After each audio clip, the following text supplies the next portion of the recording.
Bapak Ibu yang dikasihi Tuhan, Shalom.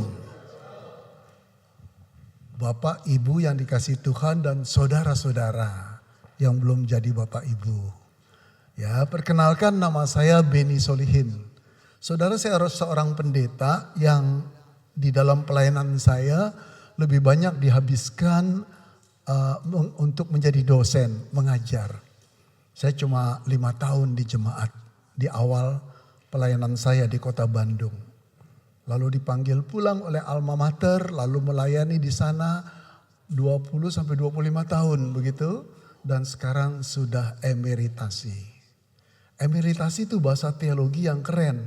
Bahasa pasarnya dipensiunkan. Ada belakangnya, dipensiunkan dengan paksa gitu ya. Karena umur, enggak saudara bercanda aja ya. Nah saudara yang dikasihi Tuhan, setelah saya emeritasi 9 tahun yang lalu, saya mendirikan sebuah lembaga pendidikan khotbah untuk para hamba Tuhan. Sifatnya non formal. Kalau bahasa mudahnya kayak kursus berkhotbah. Itu memang bidang saya selama sekian puluh tahun yang Tuhan beri.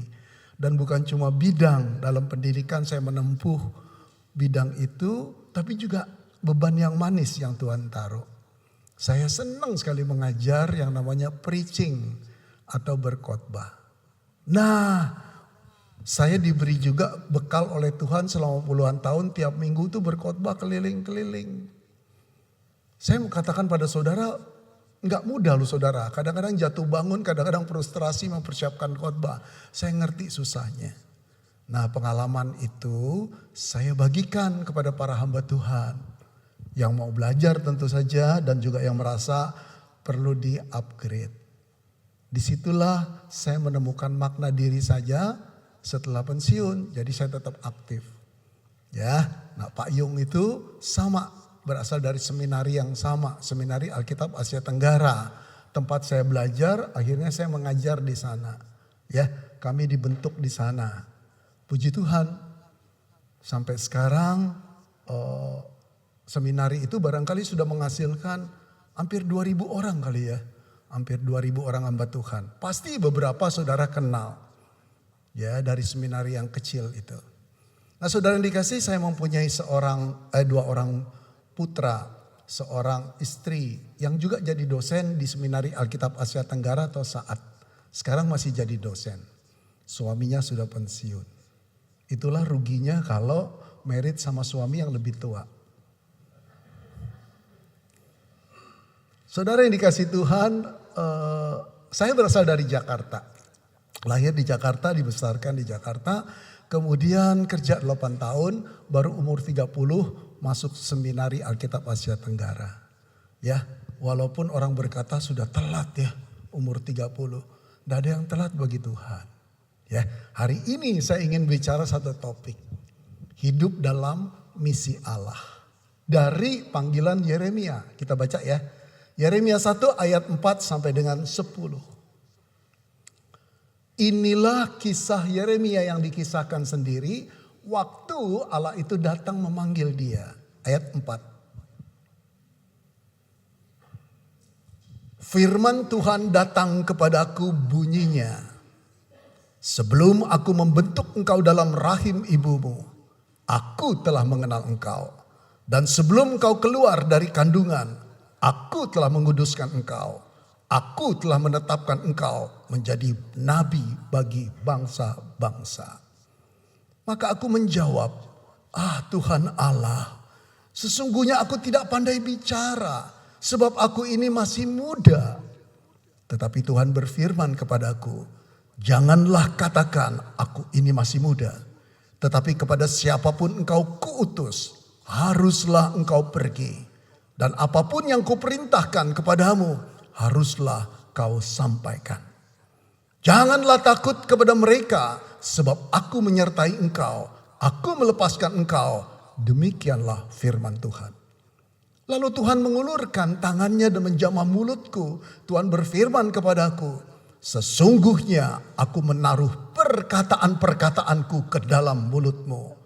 Ketahuilah pada hari ini aku mengangkat engkau atas bangsa-bangsa dan atas kerajaan-kerajaan untuk mencabut dan merobohkan, untuk membinasakan dan meruntuhkan, untuk membangun dan menanam. Saudara yang dikasihi Tuhan, kita hidup dalam satu masa sekarang ini di mana segala sesuatu berjalan tanpa kepastian. Serba tidak pasti. Saudara lihat keadaan geopolitik di dunia ini. Perang Teluk saudara atau perang di Timur Tengah gak ada habis-habisnya. Sungguh mengerikan sekali berjalan seperti roller coaster saudara. Yang jungkir balik ke sana sini menakutkan dan mencemaskan. Kapan habisnya? Keadaan ekonomi Indonesia nampaknya sangat dinamis. Arahnya tidak jelas. Inilah yang namanya Konoha. Saudara-saudara, semua orang sekarang diam-diam mereschedule kehidupannya. Dalam hal apa? Terutama tentu saja dalam cash flow-nya. Mana yang perlu dicoret, mana yang tidak perlu dikeluarkan. Reschedule juga jadwal tur-tur yang kita sudah rencanakan. Kemudian kita mulai menabung dengan ketat. Dalam apa kita menabung? Emas atau dolar atau investasi? Kita tahu semuanya rontok saudara, gak karuan. Semua jadi gelisah. Mahasiswa juga saudara banyak yang gelisah. Apakah orang tuaku akan sanggup membiayai aku sampai selesai di S1 itu? Setelah S1 selesai, pertanyaan berikutnya adalah apakah aku akan dapat pekerjaan? Aduh saudara, kasihan sekali. Puluhan ribu setiap tahun mahasiswa Indonesia lulus S1 tanpa dapat pekerjaan. Aplikasi dilayangkan puluhan, yang balik memanggil interview saja sudah sedikit. Setelah di interview di pertama, di kedua, di ketiga, tetap ujungnya gagal. Saudara, mereka bertanya-tanya bagaimana dengan masa depan kami. Itu sebabnya banyak sekali anak-anak muda yang jatuh dalam kefrustrasian. Saudara yang dikasihi Tuhan, ada banyak kekhawatiran di masa kini yang bersangkut dengan pekerjaan, keuangan, kesehatan juga. Ada penyakit aneh-aneh yang datang di dalam kehidupan manusia. Intinya saudara, semua orang sekarang ini bergerak pada sesuatu hal yang sama. Bagaimana bisa survive di tengah-tengah kesulitan hidup? Bagaimana bisa survive di tengah-tengah kesulitan hidup? Saudara yang dikasihi Tuhan, ada banyak kekhawatiran terutama tentang survive, bertahan hidup. Tapi ada satu kekhawatiran yang manusia tidak mau pikirkan saudara. Jarang sekali anak Tuhan bertanya, apakah aku hidup masih dalam kehendak Tuhan? Masih dalam jalurnya Tuhan, masih dalam panggilan Tuhan, masih dalam misi Tuhan. Itu yang seringkali kita tidak mau tanya atau tidak terpikir tanya. Padahal yang menentukan nanti setelah hidup ini selesai, kita berhadapan dengan Tuhan di kekekalan muka dengan muka, bukan kekhawatiran kita tentang dunia ini, bagaimana kita bertahan dan survive di dalam kesulitan. Tapi apakah hidup yang Tuhan berikan itu kita jalani dengan takut akan Tuhan, sesuai dengan panggilan Tuhan, masih dalam misi Tuhan. Saudara, inilah yang perlu kita pikirkan. Dan sebetulnya saudara, ketika kita baca kisah Nehemia tadi, anak muda itu sedang mengalami kondisi yang sama dengan kita. Berada di dalam ketidakpastian. Kerajaan Yehuda yang di depan mata itu sedang berada di dalam ambang kehancuran. Secara angkatan bersenjata tidak kuat, secara ekonomi merosot, moral dan agama mereka kacau balau. Ancaman-ancaman negara raksasa atau kerajaan raksasa sudah mendekati. Yeremia sendiri bingung saudara. Bagaimana nasib bangsanya? Tapi tentu saja dia berpikir, bagaimana masa depanku? Yang luar biasa kisah ini, ketika keadaan itu serba tidak pasti, Tuhan datang pada Yeremia. Ngapain? Apakah Tuhan berbisik, kabur aja dulu, ke Yaman lah. Ada, saudara. Justru anehnya cerita ini adalah Tuhan memanggil Yeremia untuk hidup di dalam misinya. Saudara, out of the context. Bukan ini yang Yeremia perlukan. Tapi justru cerita ini jadi menarik, saudara. Menarik karena cerita ini ada pesan yang ingin Tuhan sampaikan kepada Yeremia, kepada umat Israel, khususnya di Yehuda, juga kepada gereja di Perjanjian Baru, juga kepada engkau dan saya secara pribadi di gereja masa kini. Apa pesannya, saudara? Pesannya ini loh, saudara. Jangan hanya bertahan hidup, survive, mulailah hidup dalam misi Tuhan. Saudara catat ini ya. Saya enggak berkeinginan secara sempurna untuk saudara ngingetin khotbah saya dari awal sampai akhir, mustahil. Tapi bawa pulang satu pesan ini saja. Tuhan mengatakan, nak, jangan hanya bertahan hidup. Mulailah hidup dalam misi Tuhan. Nah, saudara, Yeremia kemudian mengisahkan tentang panggilan Tuhan ini. Kita pelajari, kita gali ya. Dalam ayat 4 dan 5, firman Tuhan datang kepadaku, bunyinya, sebelum aku membentuk engkau dalam rahim ibumu, aku telah mengenal engkau. Dan sebelum engkau keluar dari kandungan, aku telah mengutuskan engkau. Aku telah menetapkan engkau menjadi nabi bagi bangsa-bangsa. Saudara, saya kira Yeremia yang muda ini terkejut sekali. What? Nabi bagi bangsa-bangsa. Oh, God is not my dream. Saudara tahu kenapa dia menjerit seperti itu dalam bayangan saya. Saudara, karena dia tidak pernah mimpi jadi nabi. Jadi nabi itu susah loh, saudara. Nggak enak sama sekali. Apa yang Tuhan pesan harus disampaikan. Dan kebanyakan beritanya negur orang. Mengkoreksi orang, menyatakan dosa orang. Sangat dibenci oleh orang Yehuda sendiri. Pekerjaan atau tugas nabi itu. Gak pernah bermimpilah Yeremia menjadi nabi. Apalagi Tuhan berkata nabi bagi bangsa-bangsa. Termasuk di dalamnya bangsa-bangsa yang super power loh, saudara. Bangsa Asyur, bangsa Babel yang menakutkan. Kalau kita sekarang tuh Amerika, China, Rusia. Wah, itu raksasa-raksasa besar. Bagaimana mungkin dia dari negara Yehuda yang mau runtuh menjadi nabi, presiden-presiden atau raja-raja yang begitu gede. Menakutkan bukan? Lalu apa jawab Yeremia? Nah, sebelum Yeremia menjawab, saya ingin sekali mengupas ini, saudara. Kapan Tuhan itu telah menetapkan Yeremia? Ayat ini mengherankan loh, Tuhan, saudara. Ayat 5a. Sebelum aku membentuk engkau dalam rahim ibumu, aku telah mengenal engkau. Ini kalau dipikir pakai logika, enggak masuk akal perkataan Tuhan. Sebelum aku membentuk engkau, oke lah kita dibentuk oleh pencipta kita. Bukan cuma perkawinan hasil papa mama, tapi ada tangan yang merajut kita. Tapi yang aneh tensisnya, saudara. Sebelum aku membentuk engkau dalam rahim ibumu, masih kosong loh. Rahim mamanya Yeremia, aku telah mengenal engkau. Bagaimana sih? Di perut aja belum ada kok. Tuhan masih bisa bilang aku telah mengenal engkau. Saudara-saudara gak masuk akal. Tapi kalau dipikir, saya membuat analogi. Normal loh. Kenapa? Bayangkan seorang arsitek yang mau bikin rumah buat dirinya sendiri. Saudara-saudara, sebelum peletakan batu pertama, sebelum fondasi didirikan, sebelum tembok saudara di plester saudara. Sebetulnya rumah itu sudah ada. Sudah dikenal oleh sang arsitek.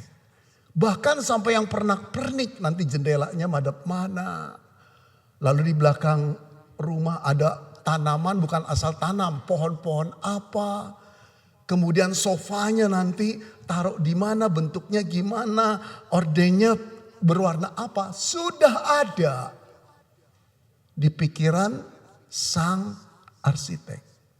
Dia sudah mengenal rumah itu, tinggal tunggu waktunya rumah itu selesai persis seperti yang diinginkan oleh sang arsitek dalam benaknya. Sekarang gak aneh lagi bukan? Apalagi arsitek kita itu Allah pencipta dunia dan semesta ini. Apa herannya? Nah, waktu dia menciptakan Yeremia, menciptakan engkau dan saya, dia tidak menciptakan sembarangan, asal jadi random sampai Tuhan juga kaget. Loh, kok udah jadi? Aku belum punya perencanaan. Gak ada itu. Gak ada, saudara. Orang tua yang salah ada, anak yang salah enggak ada. Orang tua yang berdosa ada, tapi anak yang berdosa enggak ada, saudara. Semua dalam perencanaan Tuhan, termasuk engkau dan saya. Walaupun kita lahir dari papa mama yang kemudian bercerai, yang kemudian salah. Tapi kejadian kita tetap dahsyat dan ajaib. Nah, saudara yang dikasihi Tuhan, secara teologis Yeremia mulai memahami bahwa dia dibentuk oleh Tuhan dengan satu maksud. Nah, ketika Tuhan mengundang dia menjadi nabi segala bangsa, bagaimana reaksi dia? Saudara-saudara yang dikasihi Tuhan, apakah dia berkata, siap Tuhan, utus aku, ini aku. Atau dia berkata, ya Tuhan, aku gak pernah mikir. Nah, akhirnya kita masuk ayat yang ke-6. Inilah jawaban Yeremia. Tuhan Allah, sesungguhnya aku tidak pandai bicara, sebab aku ini masih muda. Saudara, jawaban ini jitu loh, efektif loh. Kalimatnya juga gak banyak panjang, tapi membuat Tuhan itu gak bisa bergerak. Kecuali membatalkan panggilannya. Aku ini masih muda. Dan aku gak pandai bicara. Dia dipanggil jadi apa? Nabi. Pekerjaan nabi menyampaikan firman Tuhan, bukan? Kalau nabinya gugup, kalau nabinya gagap, kalau nabinya gak bisa bicara, mau ngomong apa? Bisa salah terus loh. Kayak di negeri Konoha kita ini. Menteri luar negerinya susah, walaupun punya ratusan bahasa dia kuasai. Habis gagap. Nah, saudara yang dikasih Tuhan tepat bukan? Lalu dia berkata, aku masih muda. Orang tuh bisa dihormati kalau usianya sudah mencapai tertentu. Pengalamannya banyak, minimum jadi CEO, betul? Ini Yeremia masih begitu muda. Saudara, tibalah waktunya Allah akan berkata, wah iya, ya rapopo, ya rapopo. Atau Tuhan berkata, enggak, kamu bisa. Seperti para motivator. Saudara, apa jawaban Tuhan ketika Yeremia menyatakan ketidakmampuannya?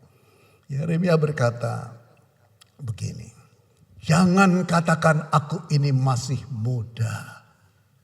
Argumen Yeremia yang mengatakan dia masih muda ditolak Tuhan. Kalau Tuhan memanggil Yeremia, emang tidak tahu usianya? Dari kandungan aja Tuhan tahu kok, Tuhan yang bentuk, Tuhan yang merajut. Artinya Tuhan memahami Yeremia, memahami kemudaannya, memahami kelemahannya, memahami kekuatannya. Tapi bagi Tuhan, siapapun yang dipanggil saudara, tidak ada argumen tentang usia.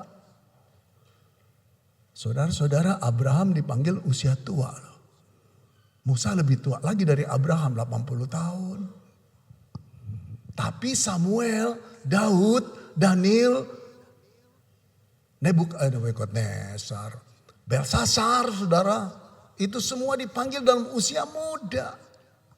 Sekarang kita mempunyai kesimpulan, usia tidak menghalangi Tuhan memanggil atau memakai seseorang. Jangan katakan, aku masih muda. Lalu Tuhan berkata, tetapi siapapun engkau kuutus, haruslah engkau pergi. Lihat perkataannya agak otoritatif loh saudara. Bukan agak jelas ya, otoritatif. Dan apapun yang kuperintahkan kepadamu, haruslah kau sampaikan. Nah, nada perintah begini nih imperatif saudara, yang gak disukai oleh zaman modern. Sebagian anak muda gak keberatan kok percaya pada Tuhan. Enggak sama sekali. Bahkan enak ikut Tuhan. Berkatnya turun, dijaga pakai gadanya, tongkatnya, diberkati, kalau salah diampuni. Tapi jangan masuk soal perintah. Enggak Tuhan, saya enggak mau. Aku punya rencana, kau punya rencana, urus saja rencanamu. Apalagi kalau masuk hal yang private saudara. Oh Tuhan, ini kamarku, jangan masuk. Kamarmu ada di gereja, nanti aku datang Tuhan. Saudara, gak cocok sekali. Tapi sekali lagi kita diperlihatkan pada ayat sebelumnya. Siapa yang minta kita? Kalau diperintah harus pergi. Pencipta kita. Yang memberi umur kepada kita. Dialah awal dan dialah akhir dari hidup kita. Dialah yang akan menentukan. Rencananya berlaku bagi engkau dan saya. Bagaimana kita berbantah-bantahan pada pencipta kita. Makanya saudara, untuk menghindari Allah seperti ini. Anak muda yang ateis berkata, Tuhan itu bukan menciptakan manusia. Tuhan itu diciptakan oleh manusia. Ketika rasionya masih belum dipakai. Ketika sains begitu buruknya. Belum ngerti segala sesuatu yang terjadi di alam ini. Manusia memerlukan Allah. Oleh karena itu mereka menciptakan Allah mereka. Supaya hatinya tenang. Ya terserah kamu lah. Kita yang percaya Allah itu pencipta kita. Kita harus tahu dia berotoritas pada kita. Nah saudara yang dikasih Tuhan. Tapi sekarang muncul pertanyaan. Oke, Tuhan punya otorisasi buat kita. Tapi kalau kita bertanya gini gimana?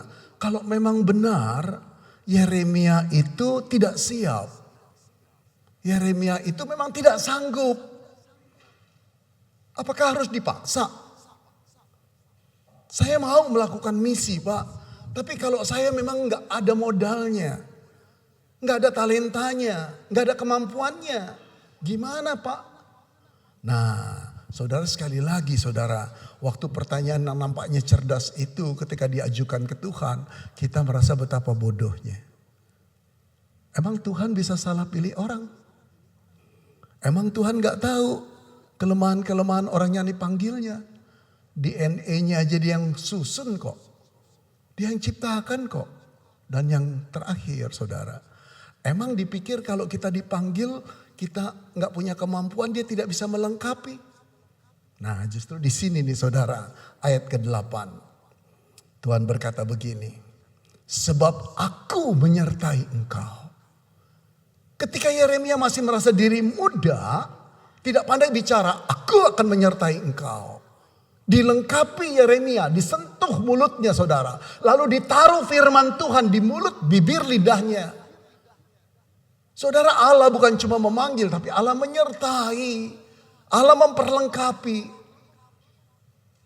Saudara, sebetulnya apa yang Tuhan katakan ini kebenaran mutlak bagi kami yang jadi hamba Tuhan. Kalau saudara lihat ada seseorang yang pandai berkhotbah, luar biasa karismanya. Jangan lihat dia hari ini. Lihat dia 20 tahun yang lalu. Lihat dia 30 tahun yang lalu. Ketika pertama kali berdiri di mimbar, latihan khotbah di kelas. Hampir semua kedua lututnya, hampir semua mahasiswa latihan pertama berkhotbah, dua lututnya bergetar. Saat itulah baru sadar kami membutuhkan dua lutut lagi. Kalau Tuhan beri 4 agak stabil. Takut saudara. Saya guru berkhotbah kan. Saya punya kelas MTH. Master loh saudara. Berarti yang ngikut pengalamannya minimum sudah 5 tahun di gereja. Ada yang 20 tahun. Ada seorang bapak, saya ingat. Dia dapat giliran khotbah kira-kira ke-8 dah begitu ya. Ke-8. Dari 1, 2 teman-temannya udah berkhotbah. Bapak itu sedikit-sedikit ke toilet. Sedikit-sedikit ke toilet. Ada 8 kali ke toilet. Dia itu kakak tingkat saya, pengalamannya sudah banyak. Tapi ketika suruh berkhotbah di depan teman-teman, tetap saja saudara gentar. Saya nggak meremehkan orang karena saya pun ngalami. Kami itu dari nggak bisa apa-apa kok. Tapi bukan berarti Tuhan meninggalkan. Tuhan menyertai. John Calvin dalam sebuah buku kecil yang saya baca.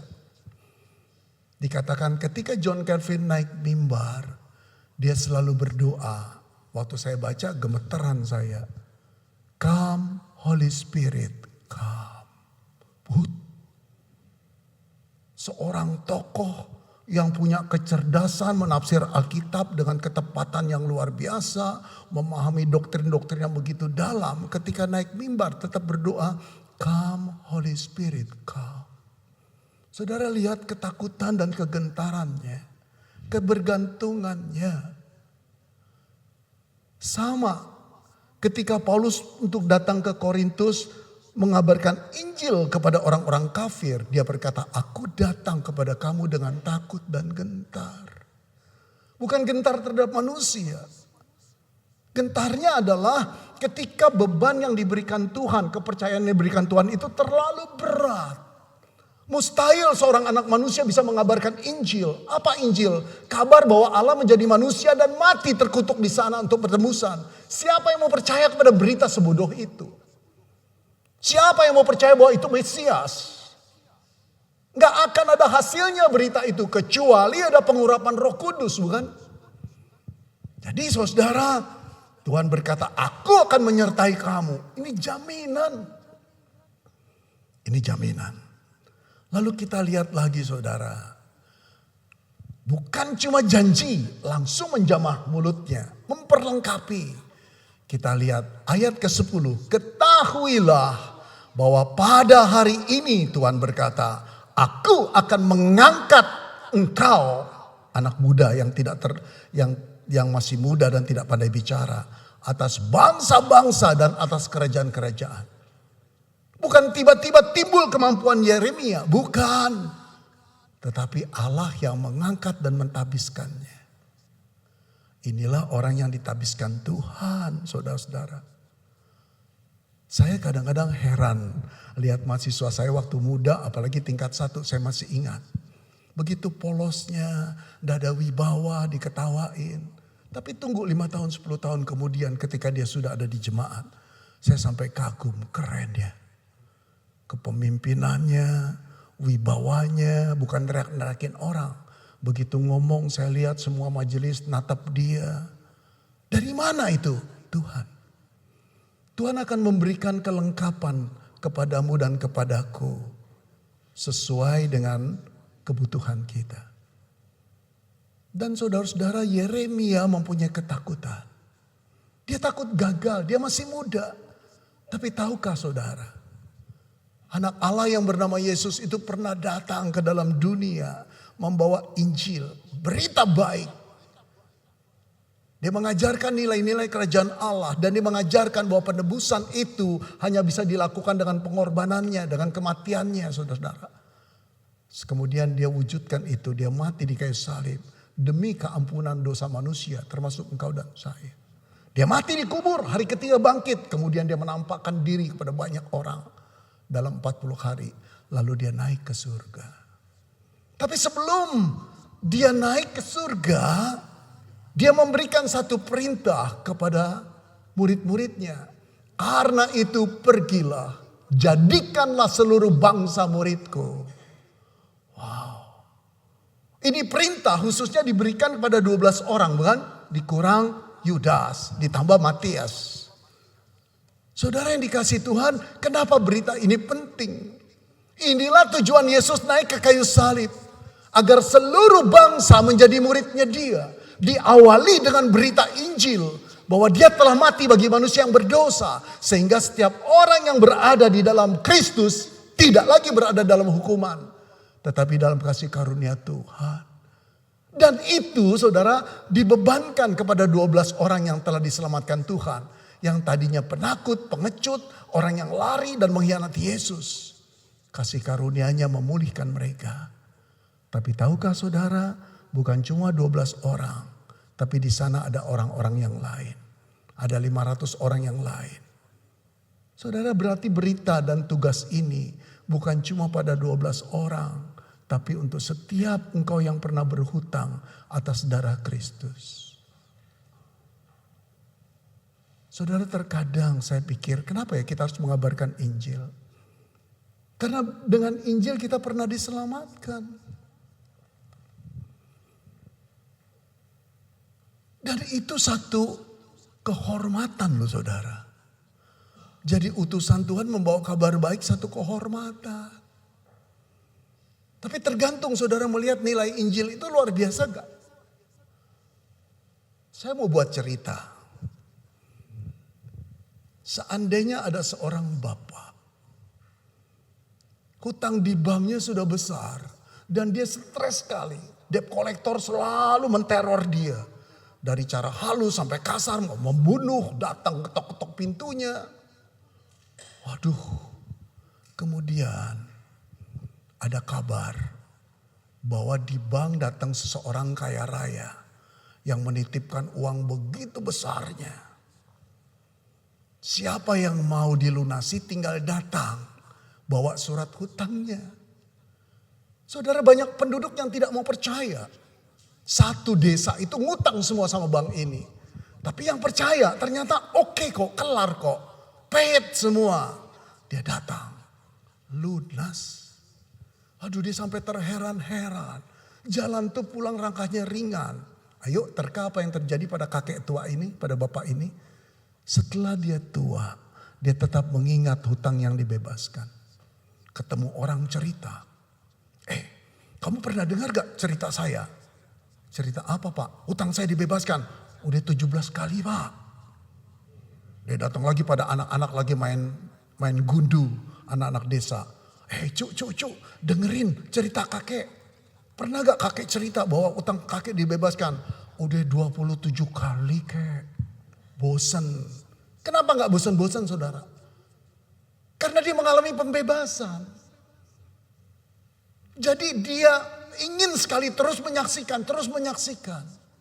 Saudara, kalau engkau menghargai kasih karunia yang membebaskan engkau dari hukuman yang begitu mengerikan, gak akan tahan itu mulut selalu cerita. Persoalannya barangkali loh, maaf, kita kurang menghayatinya tentang anugerah. Kita kurang bersyukur, kita tidak lihat itu aset yang begitu mahalnya. Saudara-saudara, akhirnya Kisah 1 ayat 8 berkata, tetapi kamu akan menerima kuasa kalau Roh Kudus turun atas kamu. Dan kamu akan menjadi saksiku. Di Yerusalem, di Yudea, di Samaria, di ujung-ujung bumi. Kemanapun, pelosok apapun, aspek hidup apapun. Kita saksi Tuhan. Jadi saudara, hidup itu bukan cuma soal bertahan hidup, survive. Tapi mulailah hidup dengan misi Tuhan. Sampai di sini saya barangkali menerka ada orang yang berkata, tapi gimana Pak, saya harus masuk STT Pak. Saya harus jadi pendeta. Saya harus jadi missionary Pak. Pergi keluar negara, ke benua lain, melayani suku lain. Waduh Pak, saya nggak sanggup. Nah, saya ingin meluruskan pemahaman saudara. Menjadi utusan Tuhan sebagai missionary tidak harus masuk STT. Tidak harus jadi missionary yang nyebrang benua ke suku bangsa lain. Menjadi missionary Allah itu berarti dimanapun kita berada, kita mengabarkan kabar baik. Bahwa di dalam Kristus itu ada keselamatan. Sesimpel itu saudara. Dengan kata lain lebih luas menghadirkan kerajaan Allah dimanapun kita berada. Entah itu dunia kampus, entah itu dunia marketplace kita, entah itu di kantor tempat profesi kita, ataupun di klub arisan kita, nge-gym kita, di keluarga kita. Nah, sekarang saya ingin bercerita pada saudara. Cerita pertama, lihat betapa mudahnya menjalani mulai hidup jadi dengan misi Allah. Saudara, saya ketika jadi mahasiswa teologi, ada teman yang bersaksi setiap hari Jumat.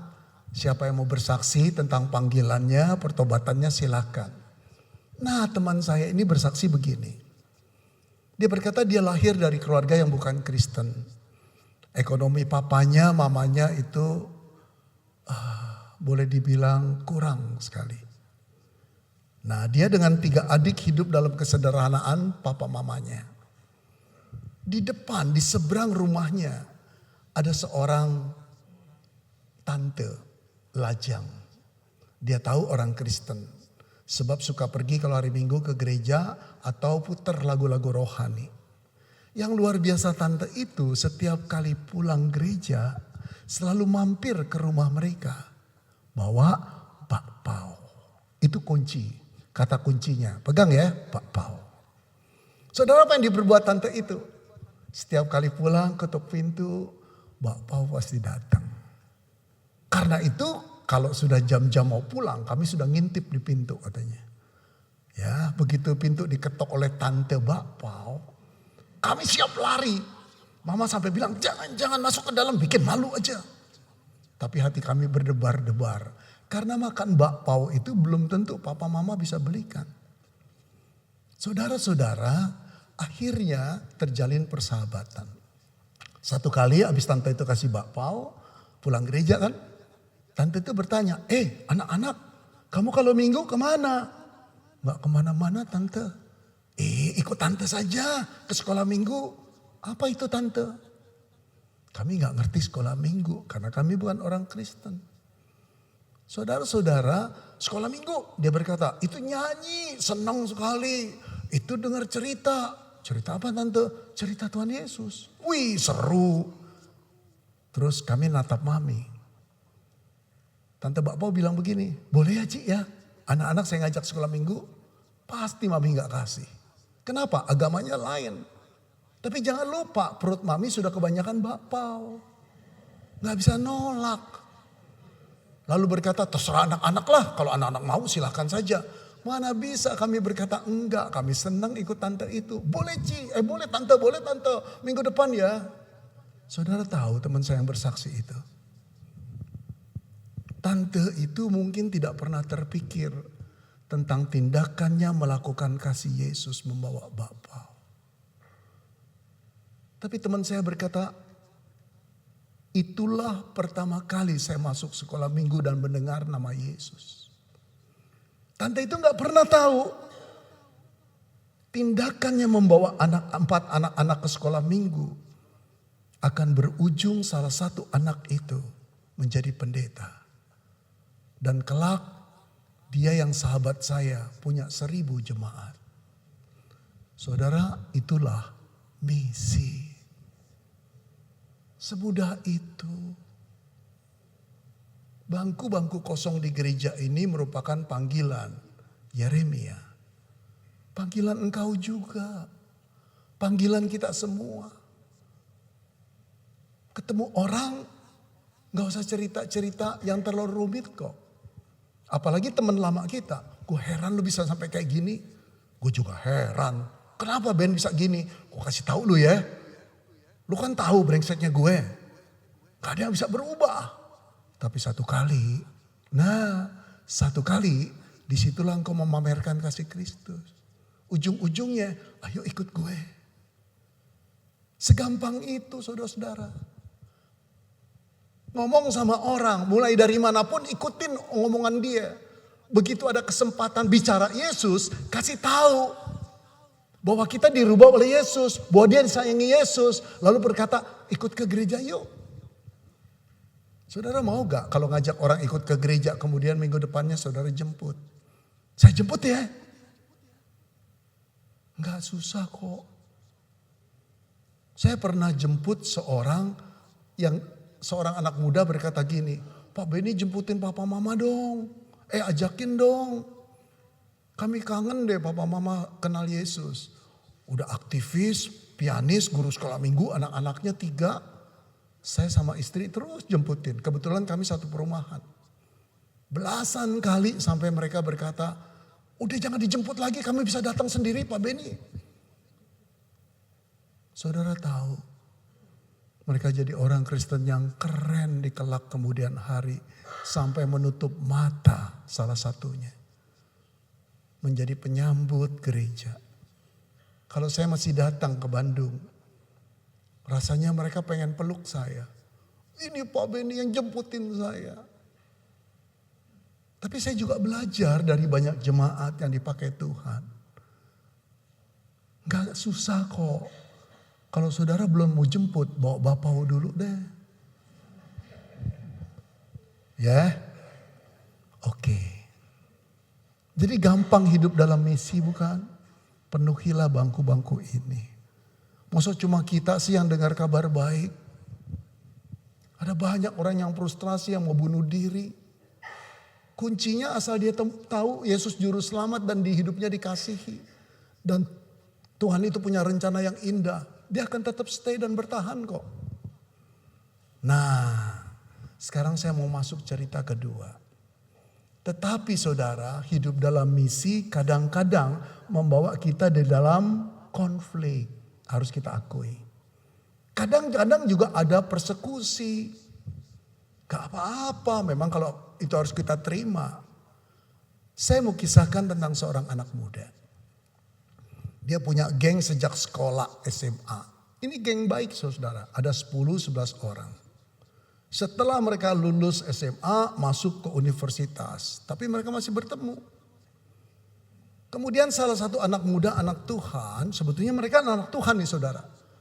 Mulai melihat geng ini mulai gak benar. Masuk teman-teman dari kelompok lain, mempengaruhi, akhirnya suka pesta, narkoba, seks bebas.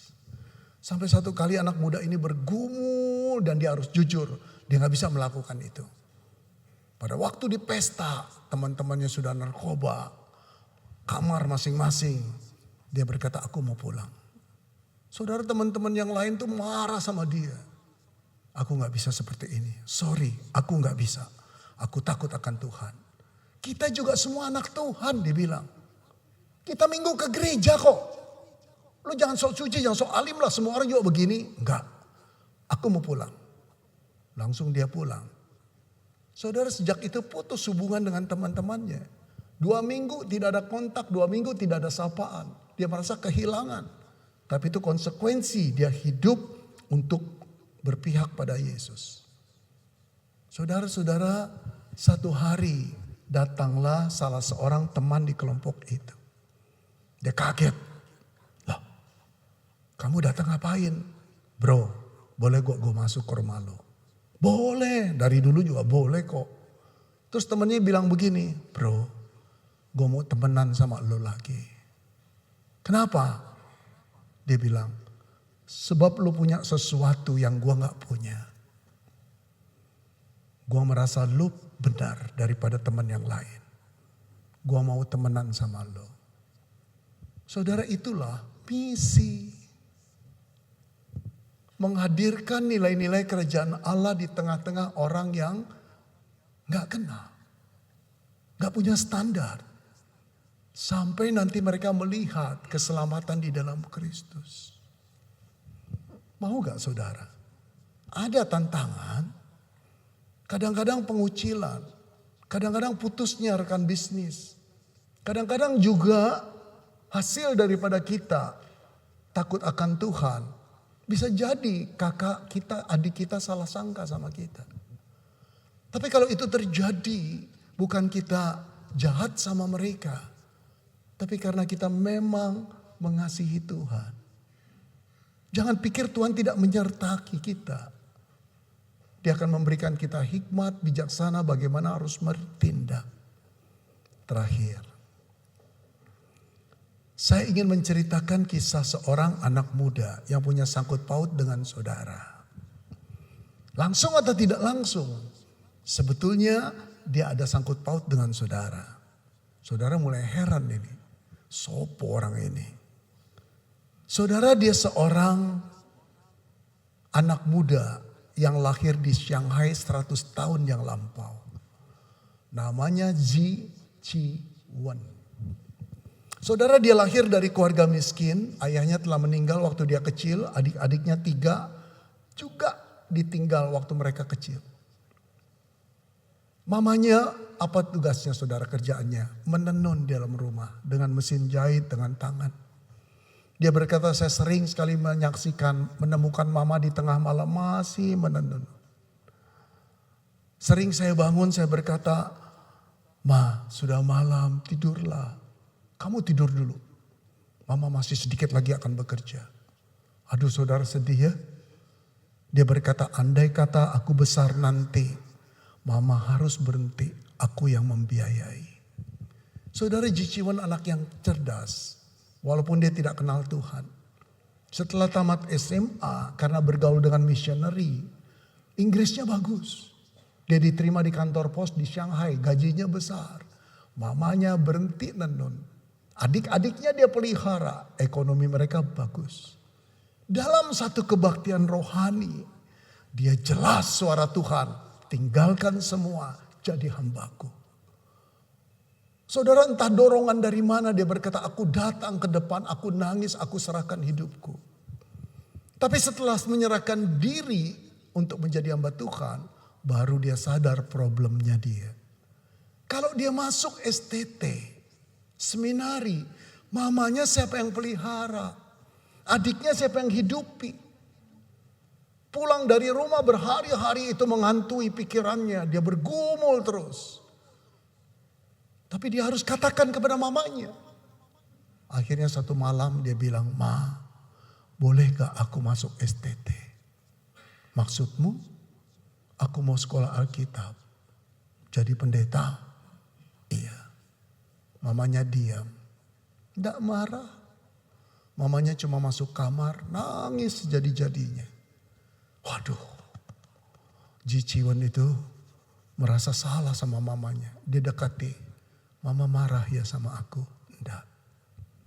Mama cuma berpikir, setelah kamu pergi mama akan menenun lagi sampai malam. Saudara, dalam buku yang ditulis Ji Chi-won berkata, aku pengen teriak pada Tuhan. Aku ingin berkata, Tuhan aku batal. Aku gak mau jadi hambamu. Aku cintamu tapi aku juga cinta mamaku. Dia diam. Tapi terdengar perkataan Yesus.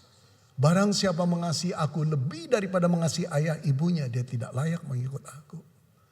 Bingung dia. Akhirnya keluar keputusan, aku mau mengikut engkau Tuhan. Aku pegang janjimu, engkau akan memelihara mamaku dan adik-adikku. Dia masuk STT. Entah bagaimana mama dan adik-adiknya dipelihara. Tapi 3 tahun kemudian muncul seorang anak muda. Di gereja-gereja dan dia berkhotbah luar biasa. Pengurapan Tuhan, kuasa Roh Kudus menyertai pemberitaannya. Ratusan orang bertobat. Sampai konon menurut cerita saudara, pendeta-pendeta senior tidak mau dia masuk gerejanya. Takut jemaatnya malah mengiblat pada dia. Akhirnya Ji Chi-won menyewa bioskop saudara untuk ngadain KKR di sana. Saudara, kelak kemudian Ji Chi-won itu dipakai Tuhan. Bukan cuma di Shanghai, Asia Tenggara, Asia, ke Amerika saudara. Termasuk ke Indonesia saudara. Dia KKR di sana. Dan pada satu malam, inilah kaitan dengan hidup saudara. Dia KKR, ada pemuda remaja cerdas menghadirinya. Kuasa Tuhan bekerja. Beberapa anak muda itu menyerahkan diri menjadi hamba Tuhan. Siapa? Di dalamnya ada Pak Caleb Tong, di dalamnya ada Stephen Tong. Kelak kedua anak muda ini masuk ke sekolah Alkitab yang didirikan oleh Ji Chi-won, yang kelak kita mengenal dengan nama Andrew G. Saudara, Caleb Tong, Stephen Tong masuk ke sekolah ini. Sekolah itu namanya Seminari Alkitab Asia Tenggara. Tempat Pak Yung lulus di sana, tempat saya lulus di sana, dan saya ngajar di sana 25 tahun. Kami berhutang budi pada beliau, anak muda yang menyerahkan diri. Dan bukan cuma itu. Pak Caleb Tong kelak kemudian dia lulus dari sana, membangun Gereja Injili Indonesia yang sekarang ini.